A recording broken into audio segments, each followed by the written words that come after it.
பொன்மனச்சம்பாள் புரட்சி தலைவர் எம்ஜிஆர், புரட்சி தலைவி அம்மா இருவரும் தெய்வங்களை வணங்கி கரூர் மாவட்டம் இந்த தேர்தல் அதிமுக கோட்டை.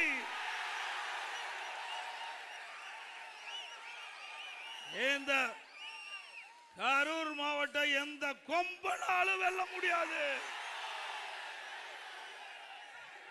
பொன்மனச்சம்பாள் புரட்சி தலைவர் எம்ஜிஆர், இதயம் புரட்சி தலைவி அம்மா இருவரும் தலைவருடைய எக்கு கோட்டை. இருவரும் தலைவர்களை வணங்கி இந்த கரூர் மாவட்டம் தேர்தல் பிரச்சார கூட்ட நிகழ்ச்சிகளை கலந்து கொண்டு சிறப்பித்துக் கொண்டிருக்கின்ற மாவட்ட கழக செயலாளர் அன்புச்சோர் ஏமார் விஜயபாஸ்கர் அவர்களே,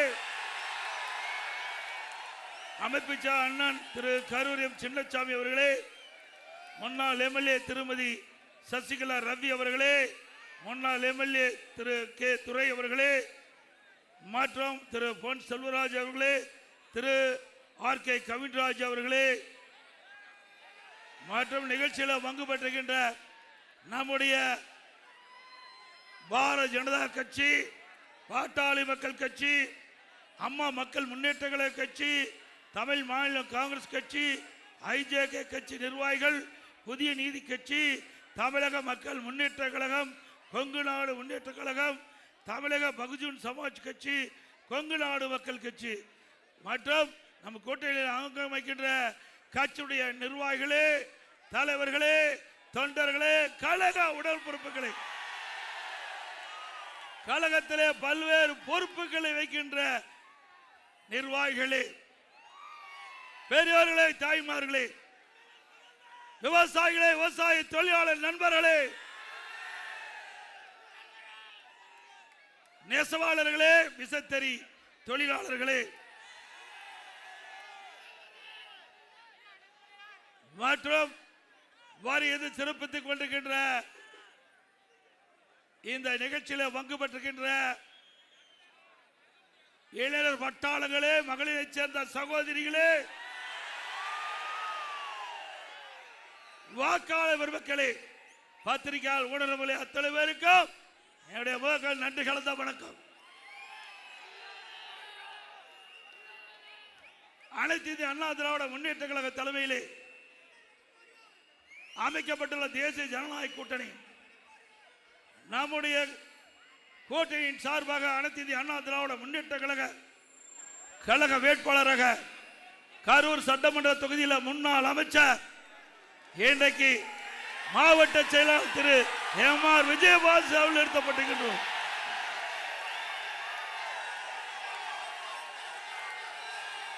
குளித்தலை சட்டமன்ற தொகுதியில் அதிமுக சார்பாக திரு எஸ் கருணாகரன் அவர்களை நிறுத்தப்பட்டிருக்கின்றோம். அரவக்குறிச்சி சட்டமன்ற தொகுதியில் திரு கே செல்வகுமார் அவர்கள் நிறுத்தப்பட்டிருக்கின்றோம். கிருஷ்ணராயபுரம் தொகுதியில் டாக்டர் எஸ் திவ்யா அவர்களை நிறுத்தப்பட்டிருக்கின்றோம்.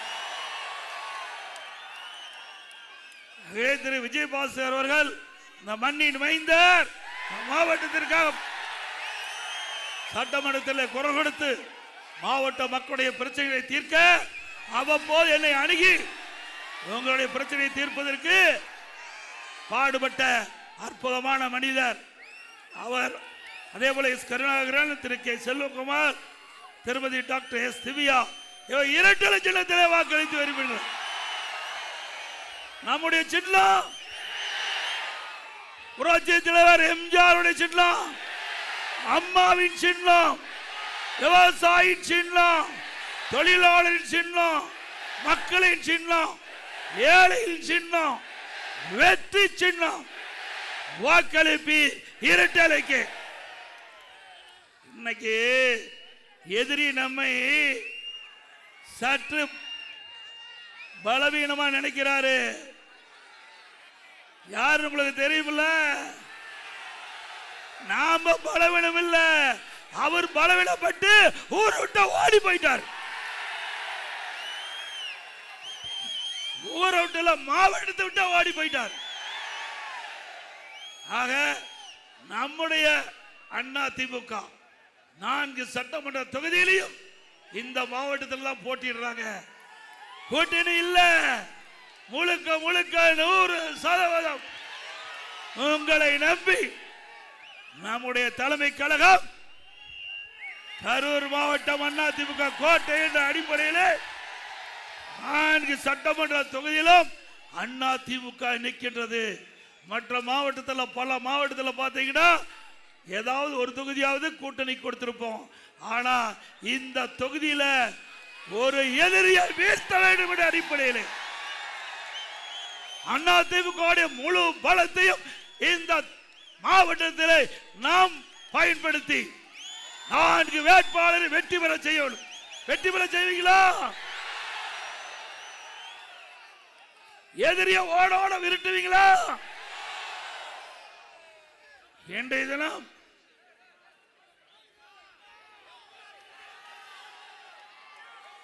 நாம அண்ணா திமுக மக்களை நம்பி நிற்கின்றது. அண்ணா திமுக கூட்டணி நம்பி இருக்குது. எப்பொழுது பார்த்தாலும் திரு ஸ்டாலின் பேசுவது திராவிட முன்னேற்ற கழக தலைமையிலே அமைக்கப்பட்ட கூட்டணி வலிமை என்று சொல்லுகிறார் ஒழிய திமுக வலிமைன்னு சொல்லல. திமுக வலிமைன்னு சொல்ல. ஆனா அண்ணா திமுக நாம வலிமையான இயக்கம். நாம அப்படி மக்களை சந்தித்து வாக்கு சேகரிக்கக்கூடிய கட்சி அண்ணா திமுக கட்சி. இன்றைக்கு தினம் உங்களுக்கு நல்லா தெரியும், இந்த மாவட்டத்தில் எப்படியெல்லாம் அண்ணா திமுகவை பழி வாங்கினார்கள் என்று உங்களுக்கு நல்லா தெரியும். நினைச்சுக்கிட்டு இருக்கிறீங்க ஆட்சி மாறினா காட்சியும் மாறும். கரூர் மாவட்டத்தில் மட்டும் கடந்த 5 ஆண்டுல பிசிஆர் வழக்கு, மணல் கடத்தல் என்று பொய் வழக்கு, போதை மாத்திரை வைத்ததாக என்று குற்றம் சாட்டப்பட்டு பல பேர் கொண்டேஸ் வழக்கில் பொய் வழக்கு போட்டுக்கிறீங்க. இதையெல்லாம் அண்ணா திமுக அரசாங்கம் வந்தவுடன் விசாரிக்கப்படும். பொய் வழக்குகள் யார் மீது போட்டீர்களோ அந்த அதிகாரி எல்லாம் சட்டத்தை முன் நிறுத்தப்படுவார்கள். எவரும் தப்ப முடியாது.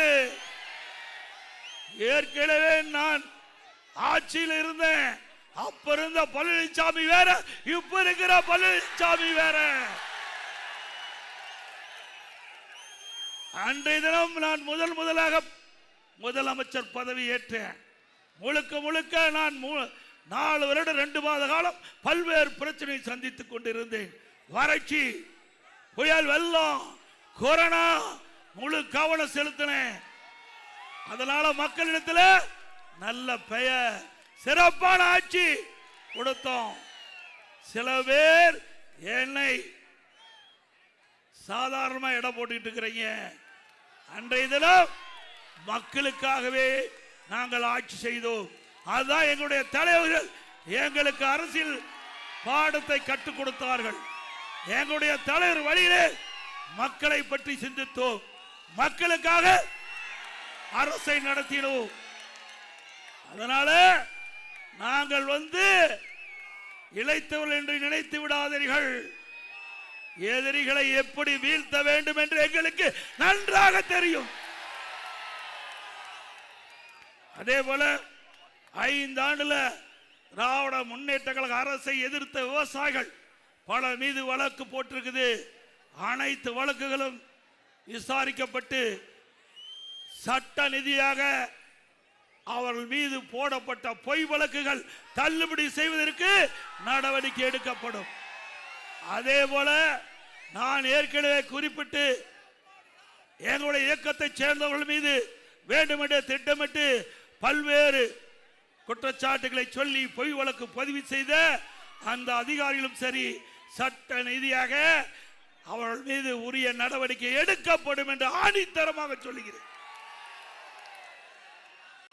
அதே போல இந்த பகுதியில் கோயில் இனாம் நிலம் அதிகமாக இருக்கின்றது. சுமார் இந்த கோயில் இனா நிலத்தில் பல ஆண்டுகளாக விவசாயம் செய்து கொண்டிருக்கின்றார்கள். விவசாயிகள் பல பேர் குடியிருந்து கொண்டிருக்கின்றார்கள். 15,000 ஏக்கர் இனாம் நிலம் உள்ளது. 2,500க்கும் மேற்பட்ட ஏக்கர் இனாம் நிலத்தில் பல பேர் வசித்துக் கொண்டிருக்கின்றார்கள். அதிலே வெங்கமேடு, வெங்கமலை, கோதூர், குளத்துப்பாளையம், கோதை நகர், கொங்கு நகர், வாங்கப்பாளையம், ஆண்டாங்கோயில், அருகம்பாளையம், ஜவர் பஜார், ராயனூர், வாங்கல், குப்புச்சிப்பாளையம், தாந்தோண்டிமலை, காந்தி கிராமம், தோரணங்கள்பட்டி, இப்படி 2,500 மேற்பட்ட ஏக்கர் நிலங்களில் வசிக்கும் 20,000க்கும் மேற்பட்ட குடும்பங்கள் இன்றைக்கு கதைகளாக நிலை ஏற்படுவதற்கு சூழல் ஏற்பட்டிருக்குது. இதையெல்லாம் அதிமுக ஆட்சி மனதுடன் சட்ட நீதியாக அவர்களுக்கு உதவி செய்யப்படும். அதிமுக அரசாங்கத்தை பொறுத்த வரைக்கும் மக்களுக்காக ஆட்சி செய்கின்ற அரசாங்கம். அரசாங்கத்துக்காக மக்கள் இல்ல, மக்களுக்காக அரசாங்கம். எந்தெந்த வழியிலே சட்டத்தின் மூலமாக அவர்களுக்கு உதவி செய்ய முடியுமோ அந்த அளவுக்கு 100% அந்த மக்களுக்கு உதவி செய்யப்படும். அதே போல திராவிட முன்னேற்ற கழகத்தில் ஒருவர் இருந்தார், திரு கேசி பழனிசாமி என்றவர். இயக்கத்திற்கு, திமுக இயக்கத்திற்கு பாடுபட்டவர். இறுதி வரை திமுக உழைத்தார். அவருடைய செல்வ செழிப்புகள் இருக்கின்ற காலகட்டத்தில் திமுகவுக்கு வாரி வாரி நன்கொடை அளித்தார். பல கூட்டத்துக்கு கொடுத்தார். இங்கே திரு கருணாநிதி வருகின்ற பொழுது அவர் இல்லத்திலே தங்குவார். அப்படிப்பட்ட ஒருவர் இன்றைக்கு நடிவடைந்து இருக்கின்ற சூழ்நிலையில் அவருடைய மனைவி இருந்த பொழுது இங்கே திமுகவை சேர்ந்த ஸ்டாலின் வந்து பார்க்கல, உதயநிதி வந்து பார்க்கல, துக்கம் விசாரிக்கல. ஒரு வருடம் கழித்து தேர்தல் வந்து விட்டது. இப்பொழுது போய் திரு ஸ்டாலின் அவர்கள் திரு கேசி பழனிசாமியுடைய இல்லத்திற்கு சென்று துக்கம் விசாரிக்கிறார். இதுதான் திமுக. இதுதான். சிந்திச்சு பாருங்க. கட்சிக்கா உழைத்தவர், அவருக்கு திமுக மரியாதை கிடையாது. திமுக கார ஒவ்வொரு எண்ணி பார்க்க வேண்டும். அந்த கட்சியில உழைப்பவர்களுக்கு அங்கே வாய்ப்பில்லை. அதே போல இன்றைய தினம் தேர்தல் வந்துட்டது. அதனால ஓடோடி போய் அவருடைய இல்லத்துக்கு போய் துக்க விசாரிச்சார். எத்தனை முறை ஸ்டாலின் கரூருக்கு வந்திருக்கிறார், எத்தனை முறை உதயநிதி ஸ்டாலின் கரூருக்கு வந்திருக்கிறார். அப்பொழுதெல்லாம் திரு கேசி பழனிசாமியுடைய மனைவி இருந்தது அவளுக்கு தெரியாதா? ஆக திராவிட முன்னேற்ற கழகத்தை பொறுத்த வரைக்கும் அப்படியே அட்டை உறிஞ்சிற மாதிரி உரிவாங்க. ரத்த உடம்புல எவ்வளவு இருக்குதோ அத்தனையும் உறிஞ்சிட்டு விட்டுருவாங்க. இதுதான் திமுகவுடைய நிலை. திமுக நிர்வாகிகள் புரிந்து கொண்டா சரி, இல்லாவிட்டால் திரு கேசி பழனிசாமிக்கு நடந்த நிலைதான் உங்களுக்கு ஏற்படும்.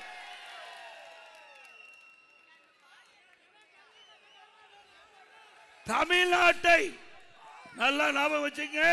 தமிழ்நாட்டு மக்களை சுரண்டி பிழைக்கும் ஒரு குடும்பத்திற்கு, தமிழ்நாட்டு மக்களை சுரண்டி பிழைக்கும் ஒரு குடும்பத்திற்கு தமிழ்நாட்டு மக்களுக்கு தான் தேர்தல். யாராருக்கு போட்டி? தமிழ்நாட்டு மக்களை சுரண்டி பிழைக்கும் ஒரு குடும்பத்திற்கும் தமிழ்நாட்டு மக்களுக்கு தான் இப்ப தேர்தல் நடக்குது. உண்மைதானே? ஒரு குடும்பம் தானே சுரண்டி பிழைக்குது. அது யாருடைய குடும்பம்? திரு ஸ்டாலினுடைய குடும்பம். திமுக ஆட்சியிலவே பெண்களுக்கு எப்போ பாதுகாப்பு இல்லை. எப்பொழுதெல்லாம் திமுக ஆட்சிக்கு வருதோ அப்பெல்லாம் பெண்கள் பாதிக்கப்படுவாங்க. இன்றைக்கு ஸ்டாலினுடைய ஆட்சி வந்த பிறகு கிட்டத்தட்ட நீங்க எண்ணி பாருங்க, 24,000 பெண்கள் பாலியல் சீண்டலுக்கு உட்படுத்தப்பட்டிருக்கிறாங்க. 18,000 போக்சோ வழக்குகள், அதில் 6,999 வழக்குகள். அதற்காக 84 கோடி நிவாரணம் கொடுத்திருக்கிறாங்க. போக்சோ வழக்குனா சிறுமிகள் பாதிக்கப்படுகின்ற வழக்கு, பாலியல் சீண்டல் ஏற்பட்டு பதியப்பட்ட வழக்கு போக்சோ வழக்கு. இப்படி 18,000 வழக்குகள் சிறுமிகள் பாலியல் சீண்டலுக்கு உட்படுத்தப்பட்டு பதிவு செய்யப்பட்டிருக்கின்ற ஆட்சி நல்ல ஆட்சியா? இந்த ஆட்சி தேவையா? இன்றைக்கு சிறுமிக்கு பாதுகாப்பு இல்ல, பெண்களுக்கு பாதுகாப்பு இல்ல, பாட்டியம்மாவுக்கும் பாதுகாப்பு இல்ல. இனிமேல் பாட்டியம்மா கூட தனியா வீட்டில் விட்டுட்டு போக முடியாது. பாட்டியம்மாவை தனியா வீட்டில் விட்டுட்டு போக முடியாது. அது மட்டும் இல்ல, கொங்கு மண்டலத்தில் சிந்திச்சு பாருங்க, பெரியவர்கள் வசிக்கிறாங்க. இன்றைக்கு வயது முதிர்ந்தவர்கள் வசிக்கின்ற பொழுது அந்த வீட்டை குறிவைத்து கொள்ளையர்கள் அவர்களை தாக்கி கொலை செய்து அவர் இருக்கின்ற உடைமைகளையும் சொத்துக்களையும் பணத்தையும் அபகரிக்கின்ற நிலை இந்த ஆட்சியிலே பார்க்கப்படுகிறது. எப்படி சட்ட ஒழுங்கு சந்தி சிரிக்கின்ற ஆட்சி தேவையா? அதே போல நாடாளுமன்ற தொகுதி வரையறை நல்லா பாருங்க, அருமையான டைம். இன்றைக்கு பெண்களுக்கு 33% இடஒதுக்கீடு சட்டமன்றத்திலையும் நாடாளுமன்றத்திலையும். மாண்புமிகு அம்மா அவர்கள் இருக்கின்ற பொழுது நான் நாடாளுமன்ற உறுப்பினராக இருந்தேன். 1998ஆம் ஆண்டு நாடாளுமன்ற உறுப்பினராக இருந்தேன். அப்போ இதே புரட்சி தலைவி அம்மா அவர்கள் பெண்களுக்கும் சம உரிமை வழங்க வேண்டும் சட்டத்தின் மூலமாக.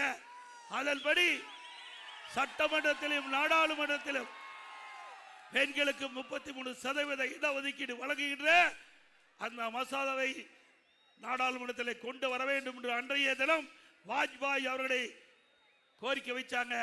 மாண்புமிகு பாரத பிரதமர், அன்றைய தினம் இருந்த பாரத பிரதமர் வாஜ்பாய் அவர்கள் அம்மாவுடைய கோரிக்கை ஏற்று அப்போ இங்க தம்பித்துறை தான் எம்பி, மரியாதைக்குரிய தம்பித்துறை அண்ணன் அவர்கள் எம்பியா இருந்து சட்டத்துறை அமைச்சராக இருந்தார். அப்படி சட்டத்துறை அமைச்சர் இந்த இடஒதுக்கீடு மசோதாவை சட்டமன்றத்தில் நாடாளுமன்றத்தில் அறிமுகம் செய்கின்ற பொழுது முலாயம் சிங் யாதவ் கட்சி சேர்ந்த எம்பி அந்த மசோதாவை பிடுங்கி கிழித்தெறிந்து விட்டார்.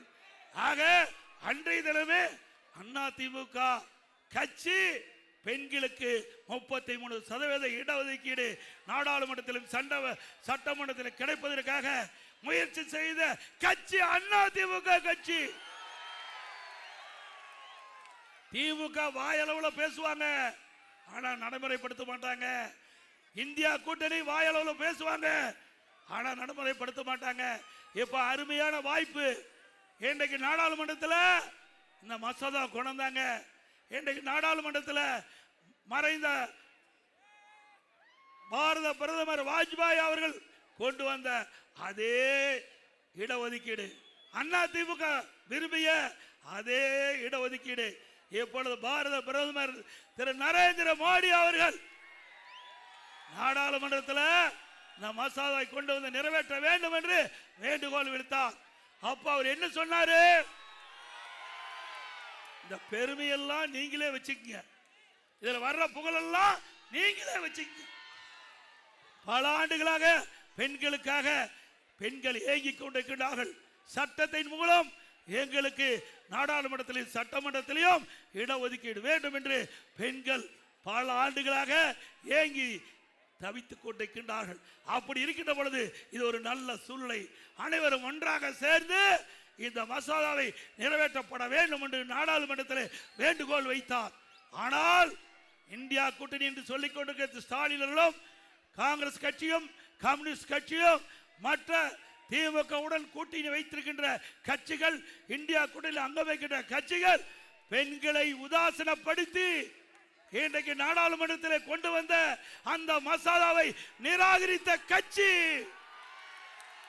திமுக கட்சி, காங்கிரஸ் கட்சி, கம்யூனிஸ்ட் கட்சி, விடுதலை சிறுத்தை கட்சி.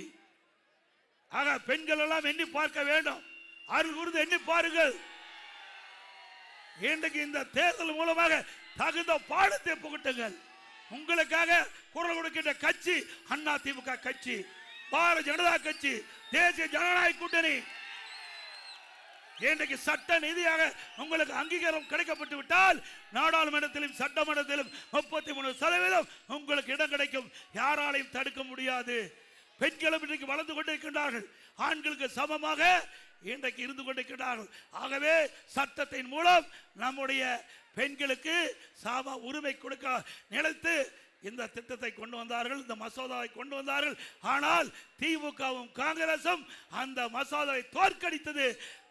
இது மசோதாவை தோற்கடிக்கல, இது மசோதாவை தோற்கடிக்கல, பெண்களுடைய உரிமைகளை தோற்கடித்தார்கள்.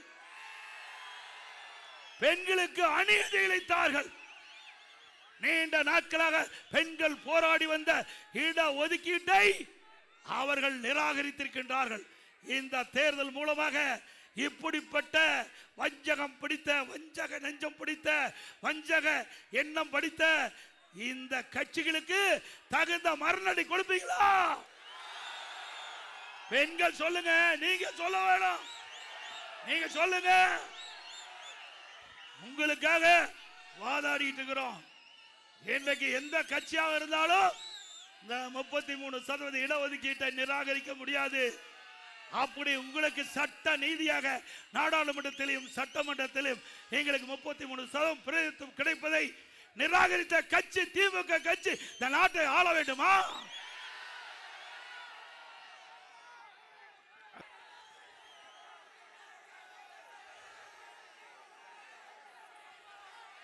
அதாவது இவர் இவருக்கு எந்த இலாக்கா கொடுத்தாலும் அந்த இலாக்கால ஊழல் செய்வதுதான் தொடர்கதை. எந்த இலாக்கா கொடுத்தாலும் எல்லாமே இலாக்காவை சிறப்பாக நடத்த வேண்டும் எண்ணுவாங்க.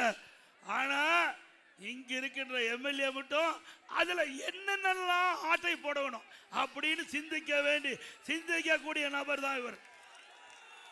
இதுல மக்களுக்கு தேவையான உதவி செய்யலாம்ல எண்ணம் கிடையாது. இன்றைக்கு போக்குவரத்து துறை கொடுத்தா அதுல என்ன அடிக்கணும், மின்சாரத்துறை கொடுத்தா அதுல என்ன அடிக்கணும்,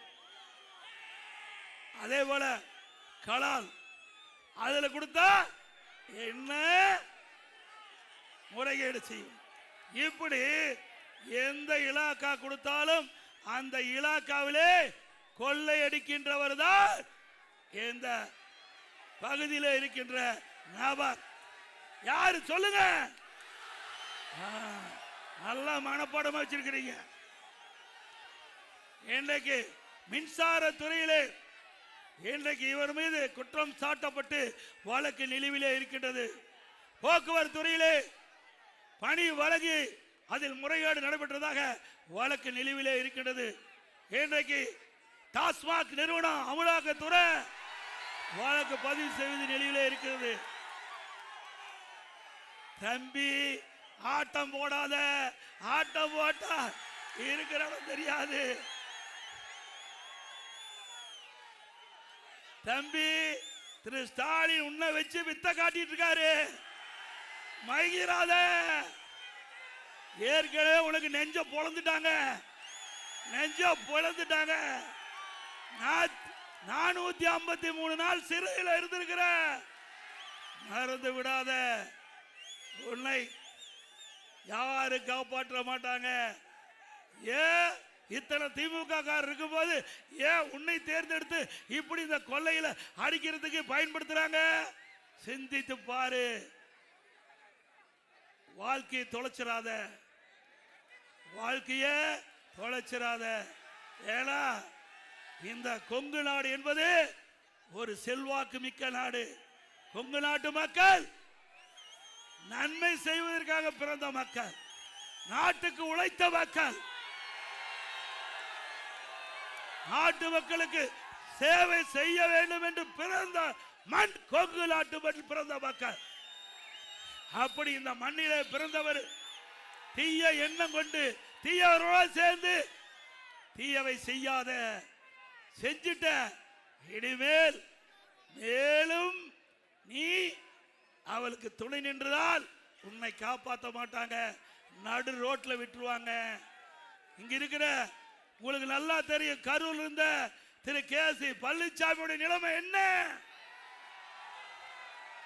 அவரோடைய இவர் செல்வாக்கா வாழ்ந்தாரு, அவர் உழைத்து வாழ்ந்தார், சம்பாதிச்சார் சொந்தமா. அவருக்கே இப்படிப்பட்ட நிலைமை. நீ எப்படி வந்தீங்க நாட்டு மக்களுக்கு தெரியும், கரூர் மக்களுக்கு தெரியும்.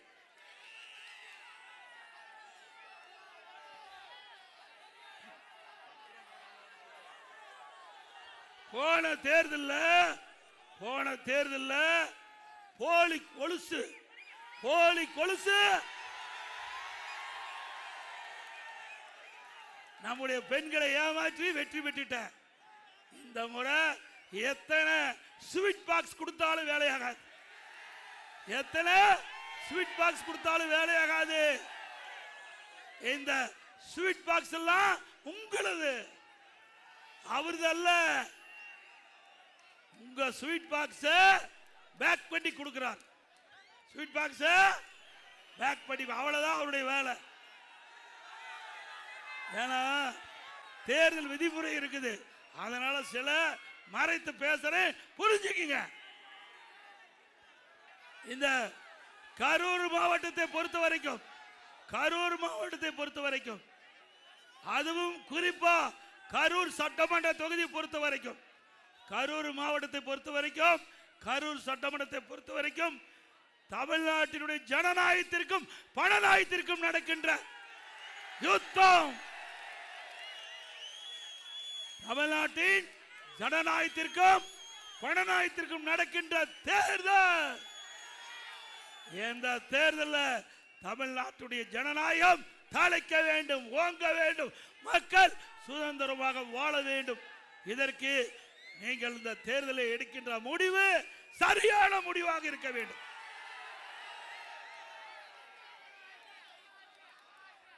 அப்புறம் நாமெல்லாம் விவசாயி, நான் விவசாயி, இங்க இருக்கிற பல பேர் விவசாயம் இருக்கிறீங்க. நாம ஆடு மாடு தான் பட்டியல் அடைப்போம், ஆடு மாடு தான். ஆனா புதுசா கண்டுபிடிச்சிருக்காரு, மக்களையும் ஆடு மாடு மாதிரி ஆக்கிட்டார், மக்களையும் பட்டியல் கொண்டு அடைக்கிறான், பட்டியலை கொண்டு போய் அடைக்கிறான். நியாயமா? இதுக்கா ஜனநாயக நாடு?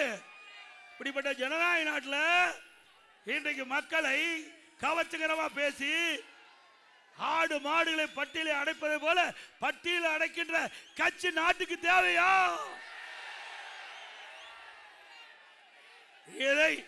இதை வேடிக்கை பார்த்து கொடுக்கின்ற அதிகாரிகள் சட்ட நீதியாக நடவடிக்கை எடுக்கப்பட்டு விட்டால் அவருடைய பதவிக்கு யாரும் பொறுப்பல்ல, அவரெல்லாம் சட்டத்தை முன் நிறுத்தப்படுவார்கள், சட்ட நீதியாக நடவடிக்கை எடுக்கப்படும். இந்த திமுக கட்சி உங்களை காப்பாத்தாது, இங்க இருக்கிற செந்தில் பாலாஜி காப்பாற்ற மாட்டாரு. திரு செந்தில் பாலாஜி 453 நாள் சிறையில் இருந்துட்டு தான் வெளியில் வந்திருக்காரு. அதிகாரிகளுக்கு எச்சரிக்கை, அண்ணா திமுக கட்சிக்காரன் மீதோ கூட்டணி கட்சிக்காரன் மீதோ தவறாக பொய்யான வழக்கு பதிவு செஞ்சால் உங்களை சட்ட நீதியாக நடவடிக்கை எடுக்கப்படும். சும்மா வாயில சொல்ற நினைச்சுக்காத, உங்க பதவியை யாராலையும் காப்பாற்ற முடியாது.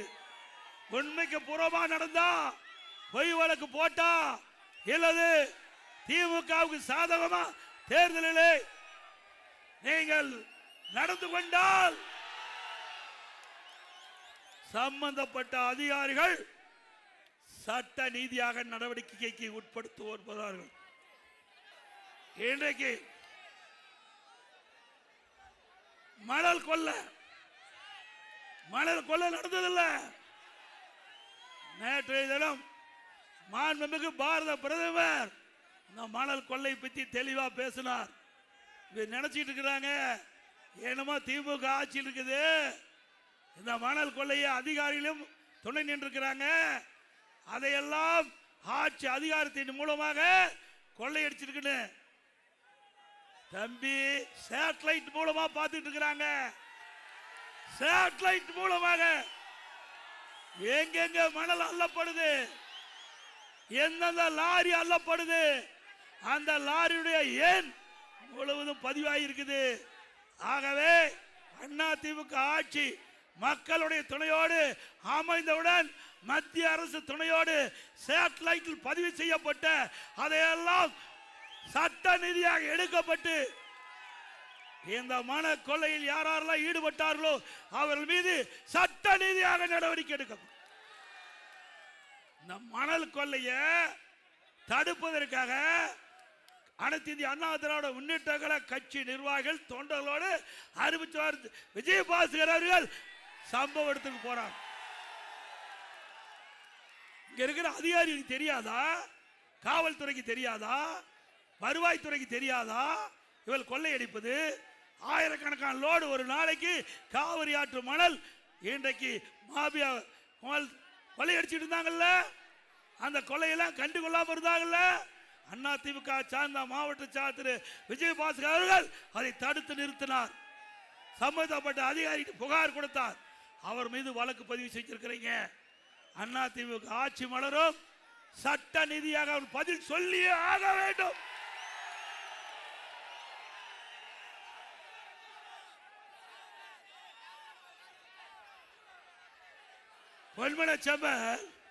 பொன்மனச்செம்மல் புரட்சி தலைவர் எம்ஜிஆர் அவர்கள் ஒரு பாடலை பாடியிருப்பார். அழகான பாடல். பல ஆண்டுகளுக்கு முன்பாகவே இப்படியெல்லாம் நடக்குன்னு தெரிஞ்சுதான் அன்றைக்கு தெய்வ சக்தி உள்ள நம்முடைய தலைவர் புரட்சி தலைவர் எம்ஜிஆர் பாடியிருக்கார். திட்டம் போட்டு திருடர கூட்டம் திருடி கொண்டே இருக்குது. திட்டம் போட்டு திருட கூட்டம் திருடி கொண்டே இருக்கிறது. திருடனாய் பார்த்து திருந்தாவிட்டால் திருட்டை ஒழிக்க முடியாது. அன்றைக்கு பாடிய பாடல். ஆனா அன்றைய காலம் வேற, இன்றைய காலம் வேற. இன்றைய காலம் திருடனா பார்த்து திருண்டாவிட்டால் திருடனை கண்டுபிடித்து நடவடிக்கை எடுப்போம்.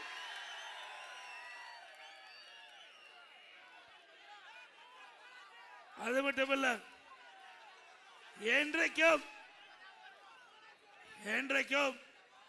தர்மம் நீதி உண்மை, என்றைக்கும் தர்மம் நீதி உண்மை வென்றே தீரும்.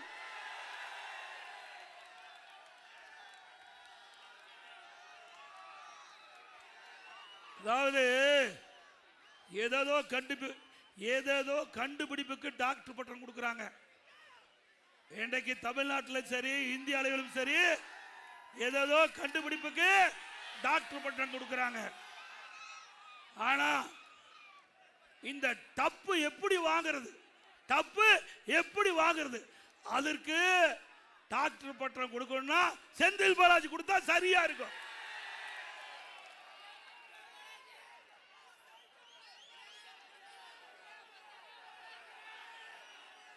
அப்புறம் திமுக கூட்டணியில் அங்கம் வைக்கின்ற கட்சிகள் எல்லாம் அப்படியே சோர்ந்து போயிருக்கிறாங்க. இன்றைக்கு மறுமலர்ச்சி திராவிட முன்னேற்ற கழகம் அந்த கூட்டணியுடைய மூத்த தலைவர் திராவிட முன்னேற்ற கழகத்தோடு பேச்சுவார்த்தை நடத்திட்டு வெளியில் வரும்போது அவர் சொல்றார், அழுது கொண்டே சிரிக்கிறேன் என்று. அழுது கொண்டே. அப்படிப்பட்ட கூட்டணி திமுக தலைமையிலே அமைக்கப்பட்ட கூட்டணி. அவர் என்ன பாசத்தோட கூட்டணி வச்சிருக்கிறாங்க. நான் அப்பவே சொன்னேன், நாங்களாம் எதிர்கட்சி வரிசையில் வந்திருக்கிறோம். எங்களோட தான் கம்யூனிஸ்ட் கட்சி அமர்ந்திருக்குது, காங்கிரஸ் கட்சி அமைஞ்சிருக்குது, அப்புறம் விடுதலை சிறுத்தை கட்சி அமைஞ்சிருக்குது. அப்பவே எடுத்து சொன்னோம், நீங்க மக்களுடைய குரலை ஒழிங்க, மக்களுக்கு இருக்கிற பிரச்சனையை சட்டமன்றத்தில் பேசுங்க, நீங்க எதிர்கட்சி வரிசையில் அமர்ந்திருக்கிறீங்க, அப்பத்தான் மக்கள் உங்களை நம்புவார்கள் என்று பல முறை சொன்னேன். அவரெல்லாம் கேட்கவே இல்லை. திமுக அரசாங்கத்துக்கு அடிமையா செயல்பட்டாங்க, வாய் மூடி மௌனம் சாய்த்தாங்க. அதற்கு இந்த திமுக அரசை தாங்கி பிடித்துக் கொண்டிருந்தார்கள். அதற்கு பரிசு ஒரு சீட் குறைவு, ஒரு சீட்டு குறைவு. ஆனா அண்மையில் ஒரு கட்சி போய் சேர்ந்தது. எந்த கட்சின்னு உங்களுக்கு தெரியும்? அதுக்கு அதிக இடம். அந்த கட்சி உண்மையிலேயே அந்த கட்சி ஒரு உண்மையான செய்தி சொல்லிட்டு போயிட்டாங்க. அந்த கட்சியுடைய பொதுச் செயலாளர் உண்மையான ஒரு செய்தி,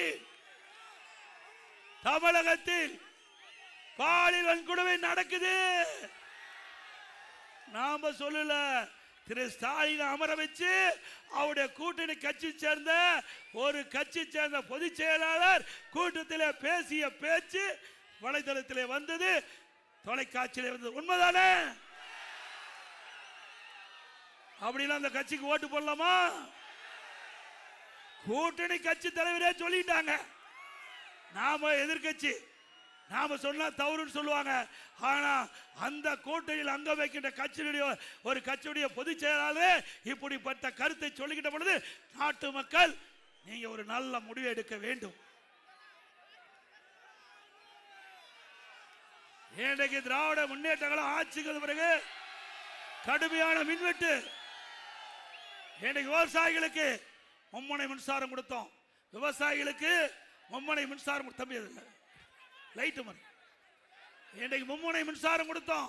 அது ஷிப்ட் போட்டு கொடுக்குறாங்க. இப்போ அதிமுக ஆட்சிக்கு வந்த உடனே விவசாயி பம்பு செட்டுக்கு 24 மணி நேரம் மும்முனை மின்சாரம் வழங்கப்படும். அதுபோல ஏழைக்கு இங்க இருக்கிற கடைக்கு வீட்டுக்கு எல்லாம் மின் கட்டணம் 67% உயர்த்தி விட்டாங்க. 67% திமுக ஆட்சிக்கு மின் கட்டண உயர்வு. வீட்டு வரி இன்னைக்கு நகராட்சி மாநகராட்சியில் நகராட்சி மாநகராட்சி பேரூராட்சியில் வீட்டு வரி 100% உயர்த்தப்பட்டு விட்டது. ஆண்டுக்கு 6% உயர்வு. கடவரி 150% உயர்வு. ஆண்டுக்கு 6%. அண்ணா திமுக ஆட்சியில் இருந்ததை விட திமுக ஆட்சியில் வீட்டு வரி 100%, கடவரி 150%, குடிநீர் வரி உயர்வு. குப்பைக்கு வரி போட்ட ஒரே அரசாங்கம் திமுக அரசாங்கம். இன்னைக்கு கடையில் பீக்கவர் மாலை 6 மணிலிருந்து இரவு 9 வரைக்கும் 2 மடங்கு கட்டணம் வசூல் பண்றாங்க. தயவு செய்து அருள் கூர்ந்து இங்க இருக்கின்ற நம்முடைய மாநகராட்சி நகராட்சி பேரூராட்சியில் வசிக்கிற மக்கள் சிந்திக்க வேணும். அப்ப திராவிட முன்னேற்ற தேர்தல் அறிக்கையில் என்ன சொன்னாங்க? 2021 ஒரு வருடத்திற்கு, அதாவது மாதத்திற்கு ஒரு முறை மின் கணக்கீடு செய்யப்படும் சொன்னாங்கல்ல, செஞ்சாங்களா? அப்ப கொடுக்கப்பட்ட வாக்குறுதி நிறைவேற்றல. 2021 ஆண்டு திமுக ஆட்சிக்கு உடனே மாதம் மாதம் மின் கணக்கீடு எடுக்கப்படும் என்ற வாக்குறுதி கொடுத்தாங்க, நிறைவேற்றல. அது மட்டும் இல்ல, திமுக 525 அறிவிப்புகள் வெளியிட்டாங்க. 4 ஒரு பங்கு அறிவிப்பு கூட முழுமையா நிறைவேற்றல. அதுல பெட்ரோல் டீசல் விலை குறைச்சாங்களா? 100 நாள் வேலை திட்டம் 150 நாளா உயர்த்தினாங்களா? இளைஞர் மாணவர் வங்கியில் வாங்கிய கடன் ரத்து பண்ணாங்களா? அதோட கூட்டுறவு சங்கத்தில் 1 கிலோ சக்கரை கூடுதலா போடுறவங்க போட்டாங்களா? மாதம் மாதம் கேஸ் சிலிண்டருக்கு மானியம் 100 ரூபாய் கொடுக்குறாங்க, கொடுத்தாங்களா? பொய்யான அறிக்கை தானே. மீண்டும் இப்போ ஒரு அறிக்கை வெளியிட்டார். ஏற்கனவே இருக்கின்ற ஏற்கனவே 2021 ஆண்டு அறிவிக்கப்பட்ட அறிவிப்பு தொங்கிக் கொண்டிருக்குது. இப்போ புது அறிவிப்பு வெளியிட்டார். அப்ப நாட்டு மக்களை ஏமாத்திட்டு இருக்காங்களே.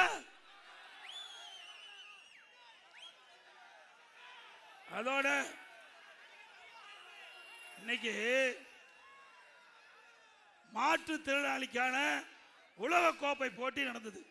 அதுல முதல் பரிசு பெற்ற அணியுடைய கேப்டன் என்று சொல்லி முதலமைச்சர்கிட்டையும் துணை முதலமைச்சர்கிட்டையும் போட்டோ எடுத்தாங்க. பாரு,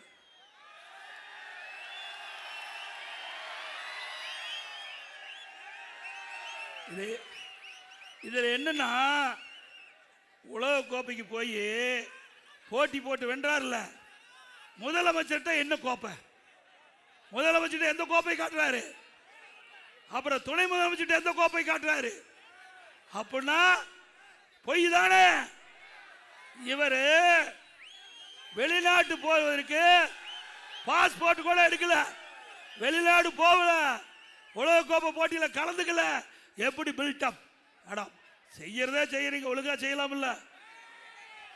2 பேருக்கு முதலமைச்சர்கிட்டயும் துணை முதலமைச்சர் ஒரே கோப்பை காட்டலாம் இல்ல? அதை கூட சரியாக செய்யாத திறமையற்ற அரசாங்கம் திமுக அரசாங்கம். எல்லாம் பில்டப், எல்லாம் போட்டோ ஷூட் போட வேண்டியது, பத்திரிகைக்கு ஊடகத்துக்கும் கொடி பத்திரிகை ஊடகத்துக்கு அப்படியே வந்து போஸ்ட் கொடுக்கறது, ஒரு அறிவிப்பு வெளியிடுறது, இப்படியே 5 வருஷம் ஓடி போச்சு. 5 ஆண்டு இப்படி ஓடி போய் விட்டது. விலைவாசி விண்ணை முட்டுக்கிட்ட அளவுக்கு உயர்ந்தாச்சு. அரிசி விலை 30 ரூபா ஏறி போச்சு. அதே மேல என்ன கடல் எண்ணெய் 60 ரூபா ஒரு கிலோ, பருப்பு 1 கிலோ 60 ரூபா, விலைவாசி உயர்ந்து போச்சு. இதை தடுத்து நிறுத்த இந்த அரசாங்கத்தில் எந்த முயற்சி எடுக்கல. ஏழை மக்கள் கடுமையா பாதிக்கிறாங்க. அப்படிப்பட்ட அரசாங்கம் தேவையா?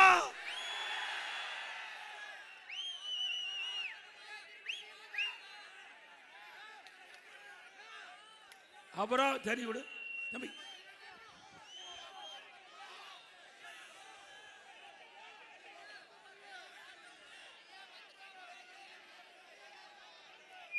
அப்புறம் திமுகவுக்கு ஓட்டு போடலினா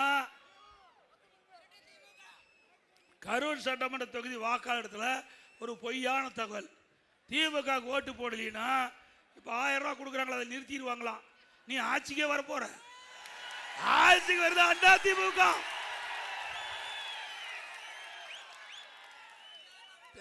எப்படியெல்லாம் ஏமாத்துறாரு பாருங்க. அதுக்கு தான் நான் ஏற்கனவே சொன்னேன், எதுக்கோ டாக்டர் பட்டம் கொடுக்குறாங்க. இப்படி ஏமாற்றுறதுக்கு டாக்டர் பட்டம் கொடுக்கறா செந்தில் பாலாஜி கொடுத்தா சரியா இருக்கும். ஏங்க, யாருக்கு யார் வாக்கு அளிக்கிறான்னு யாருக்கு தெரியாது, தெரியுமா? இது ரகசிய வாக்கு. நீங்க வாக்களிக்கக்கூடிய வாக்காளருக்கு மட்டும்தான் தெரியும். அந்த வாக்காளர் யாருக்கு வாக்களிக்கிறார் வாக்காளருக்கு மட்டும் தெரியும், வேற எவருக்கும் தெரியாது.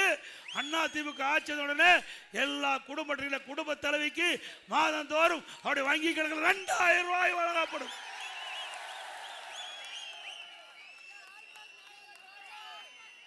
இன்றைக்கு திரு செந்தில் பாலாஜி அவர்கள் ஒரு கட்சியில் 2 கட்சியில் 5 கட்சிக்கு போனவர். எத்தனை கட்சிக்கு? ஏப்பா, இவ்வளவு திமுக இருக்காங்க, எத்தனை ஆண்டு காலம் உழைத்தவர்கள் இருக்காங்க.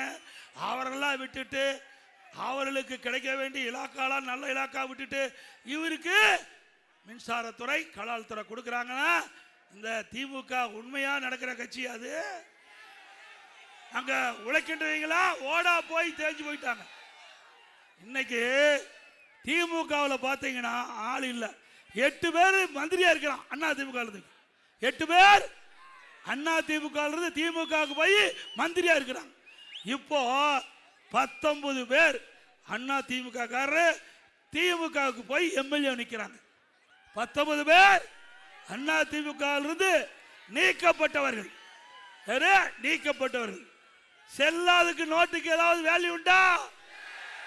இப்படி நாம நீக்கப்பட்டவர்களை அங்க கொண்டு போய் சேர்த்துக்கிட்டு தான் இந்த திமுக கட்சியே நடக்குது. இன்னைக்கு நம்ம கட்சியில் அப்படி இல்லை. ஆயிரக்கணக்கான பேர் நம்ம போட்டி போட்டுக்கிட்டு கட்சி வளர்த்திட்டு இருக்கிறோம். அந்த கட்சி தேய்ந்து கொண்டிருக்கிறது. இன்றைக்கு மாற்று கட்சியிலிருந்து போனவர்கள் தான் இன்றைக்கு அங்க ஆட்சி நடத்திட்டு இருக்கிறாங்க. அப்புறம் அரவக்குறிச்சி சட்டமன்ற தொகுதியில் திரு செந்தில் பாலாஜி போட்டியிட்டார். அப்ப என்ன வாக்குறுதி கொடுத்தார்? நான் வெற்றி பெற்று வந்தா, திரு செந்தில் பாலாஜி வெற்றி பெற்று வந்தா ஒவ்வொரு அருந்திகர் குடும்பத்திற்கும் 3 சென்ட் நிலம் கொடுத்து காங்கிரீட் வீடு கட்டி கொடுப்பதா கொடுத்தார். கொடுத்தாரா? கொடுத்தார். அல்வா கொடுத்தார். என்ன கொடுத்தாரு? அப்புறம் இன்னொன்னு, இங்க வண்டி மாடு வச்சு ஆற்றில் மணல் அள்ளிட்டு இருக்காங்க.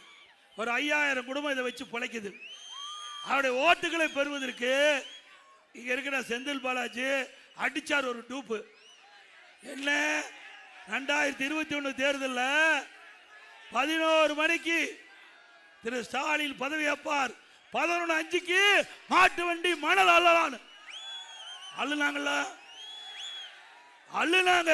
இவருடைய பினாமி அள்ளுனாங்க, மாட்டு வண்டிக்காரர் இல்ல, இவருடைய பினாமி அள்ளுனாங்க. ஆக எல்லாமே இந்த மணல் கொள்ளையில மிகப்பெரிய மோசடி நடந்திருக்குது. இது முழுக்க முழுக்க சேட்டலைட் மூலமாக மத்திய அரசு தகவல் சேகரிக்கப்பட்டிருக்குது. சட்ட ரீதியாக அதிமுக ஆட்சிக்கு வந்த பிறகு நடவடிக்கை எடுக்கப்படும். இது என்ன 100 ரூபாய் கொலுசு இதை கொடுத்து போன தேர்தலில் ஜெயிச்சிட்டார். இந்த தேர்தலில் மக்கள் போனா கேள்வி கேட்பாங்கன்னு அடுத்த மாவட்டத்துக்கு போயிட்டார்.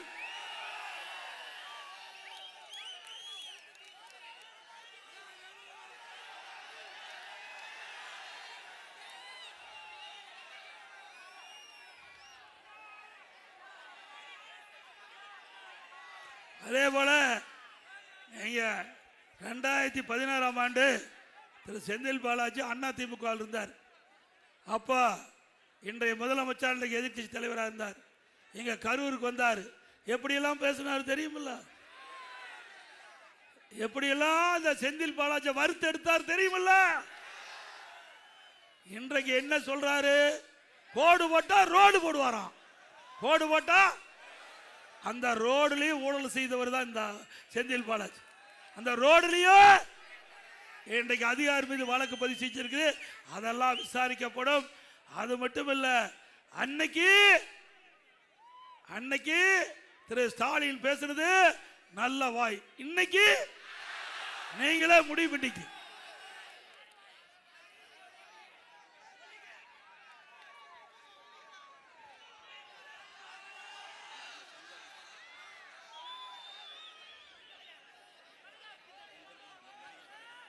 இன்றைய தினம் திரு ஸ்டாலின் வேண்டுமென்று திட்டமிட்டு அதிமுக ஆட்சியில் எந்த திட்டத்தையும் நிறைவேற்றவில்லை என்று ஒரு பச்சை பொய்ய பரப்புரையில் குறிப்பிட்டு வருகிறார். அதிமுக ஆட்சியில் என்ன திட்டங்களை கொண்டு வந்து நிறைவேற்றப்பட்ட என்பதை பட்டியலை மக்களிடத்திலே நான் எடுத்து வைக்கின்றேன். கரூர் நகரில் அம்மா இருக்கின்ற பொழுது 306 கோடி மதிப்பீட்டில் அற்புதமான மருத்துவக் கல்லூரி மருத்துவமனையை கொண்டு வந்தோம். நான் வந்து திறந்து வைத்தேன் நேரடியாக இந்த மருத்துவக் கல்லூரி. குடிசை மாற்று வாரியத்தின் மூலமாக 100 கோடியில் 1152 வீடுகள் தோரண கல்பட்டியில் கட்டி முடிக்கப்பட்டது. 78 கோடியில் குளத்தப்பாளையம் தான் தோன்றி மேல பகுதியில் 3 குடி திட்டங்கள் செயல்படுத்தது. வாங்கல் சாலை, வெள்ளி எண்ணெய் சாலை, காந்தி கிராம் சாலை, ஈரோடு சாலை ஆகிய சாலைகள் 47 கோடி மதிப்பீட்டில் அகலப்படுத்தப்பட்டது.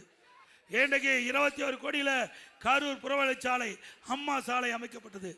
அமராவதி ஆற்றில் பசுபதிபாளையம் 5 ரோட்டில் புதிதாக மேம்பாலம் 15 கோடியில் கட்டிப்படுது. பெரிய குளத்துப்பாளையம் பசுபதிபாளையம் பொதுமக்கள் 50 ஆண்டுகள கோரிக்கையான ரயில்வே வழிப்பாதை 13 கோடியில் நிறைவேற்றப்பட்டது.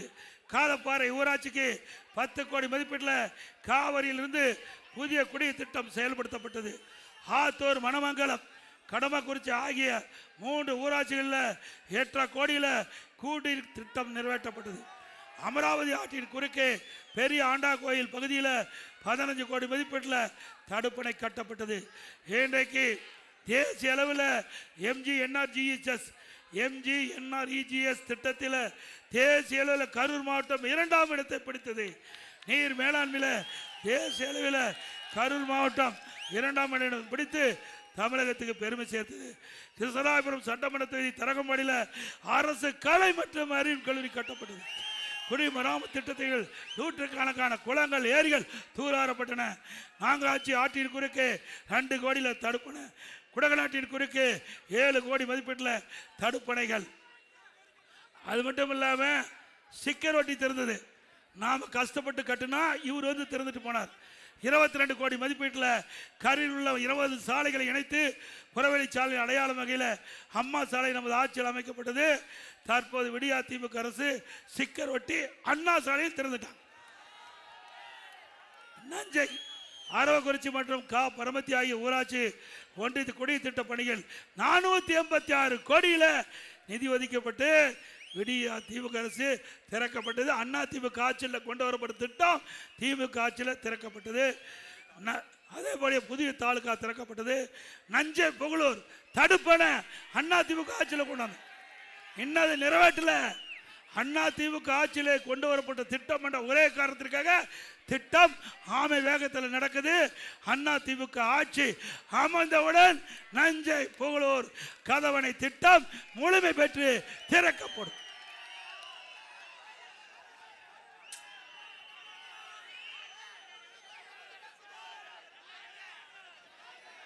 அதே போல இன்றைய தினம் அண்ணா திமுக ஆட்சி வந்த பிறகு பல்வேறு அறிவிப்புகளை வெளியிட்டிருக்கிறோம். 297 அறிவிப்புகள் வெளியிட்டிருக்கிறோம். இன்னைக்கு விலைவாசி உயர்ந்தாச்சு, வரி உயர்ந்தாச்சு, மக்கள் கடு துன்பத்தில் இருக்கிறாங்க. இதிலிருந்து அவர்களை மீட்டெடுக்கின்ற விதமாக அண்ணா திமுக ஆட்சி அமைந்தவுடனே எல்லா குடும்ப அட்டைக்கும் அவருடைய வங்கியிலே 10,000 ரூபாய் சிறப்பு உதவித்தொகை வழங்கப்படும். அனைத்து குடும்ப அட்டையில் உள்ள குடும்ப தலைவிக்கு மாதந்தோறும் 2,000 ரூபாய் வங்கி கணக்கிலே செலுத்தப்படும். எல்லா குடும்ப அட்டைதாரருக்கும் விலையில்லா ஃப்ரிட்ஜ் வழங்கப்படும். வேலைக்கு செல்லும் பெண்களுக்கு 5 லட்சம் பேருக்கு அம்மா இருசக்கர வாகனம் வழங்கப்படும். ஒவ்வொரு அம்மா இருசக்கர வாகனத்துக்கும் 25,000 ரூபாய் மானியம் வழங்கப்படும். அதே போல எல்லா குடும்பத்திற்கும் வருடத்திற்கு 3 கேஸ் சிலிண்டர் விலை இல்லாமல் வழங்கப்படும். ஒவ்வொரு ஆண்டும் தைப்பொங்கல் அன்று பொங்கல் தோப்பு கொடுக்கிறோம். அதோட ரொக்கமா 1000 ரூபாய் வழங்கப்படும். எல்லா தீபாவளியும் போதும் நம்முடைய பெண்களுக்கு அற்புதமான பட்டு புடவை வழங்கப்படும். இப்போ நகர பேருந்துல பெண்கள் தான் கட்டணம் இல்லாமல் பயணம் செய்யறாங்க. அண்ணா திமுக ஆட்சி அமைந்த உடனே ஆண்களும் நகர பேருந்துல கட்டணம் இல்லாமல் பயணம் செய்ய. இன்றைக்கு ஆட்டோ ஓட்டுநர்கள் அவருடைய சங்கத்தில் பதிவு செஞ்சிருந்து புதிய ஆட்டோ வாங்கினா அவருக்கு 75,000 ரூபாய் மானியம் வழங்கப்படும். இன்றைக்கு மாற்றுத்திறனாளிகள் கூட்டுறவு சங்கத்தில் வாங்கிய கடன் முழுவதும் தள்ளுபடி செய்யப்படும். அதே போல இன்றைக்கு கட்டிட தொழிலாளர்கள் அந்த பணியில் ஈடுபட்டுக்கின்ற பொழுது தவறி விழுந்து உயிரிழந்தால் அந்த குடும்பத்துக்கு 25 லட்சம் ரூபாய் நிவாரணம் வழங்கப்படும்.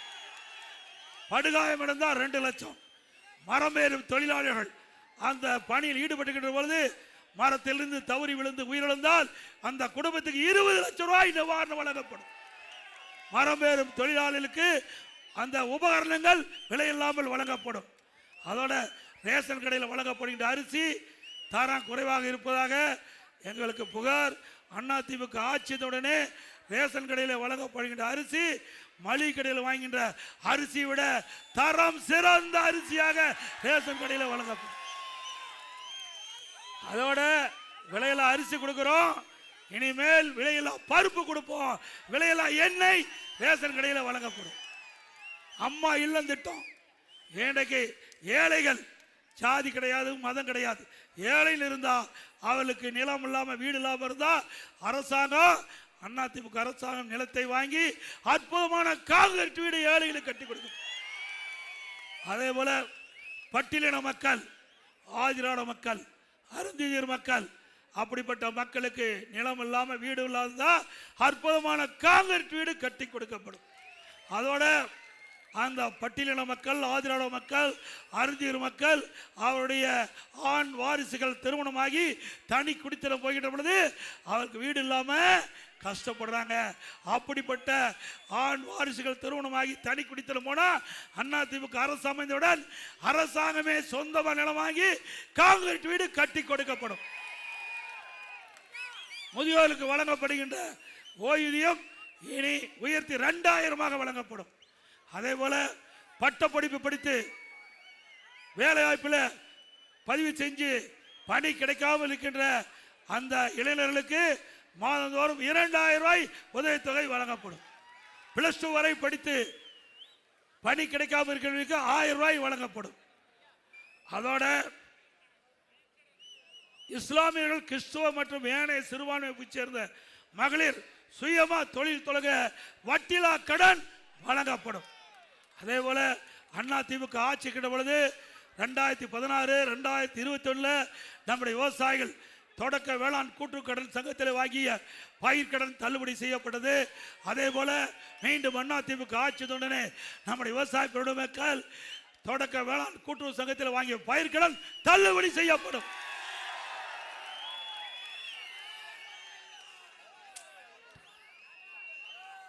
அதே போல நெசவாளர்களுக்கு இன்றைக்கு அதிமுக ஆட்சிக்கின்ற பொழுது அவர்கள் நெய்த அந்த துணி தேங்கி இருந்தது. அதற்கு மானியம் வேணும்னு கேட்டாங்க. அதிமுக அரசு இருக்கின்ற பொழுது அந்த தேங்கிய துணி விற்பனை செய்வதற்கு 350 கோடி நெசவாளர் கொடுத்தோம். இப்போ 300 யூனிட் விலை இல்லாமல் நெசவாளர் கொடுக்கிறோம். அதை உயர்த்தி 450 யூனிட்டா நம்முடைய நெசவாளருக்கு விலை இல்லாமல் கொடுப்போம். பவர்லூம் விசைத்தறி வச்சிருக்கின்ற அந்த உரிமையாளர்களுக்கு இப்போ 1000 யூனிட் விலை இல்லாமல் கொடுக்குறாங்க. அதை 1400 யூனிட்டா விலை இல்லாமல் கொடுக்கப்படும். இந்த நெசவாளர்களுக்கு பசு வீடுகள் கட்டி கொடுக்கப்படும்.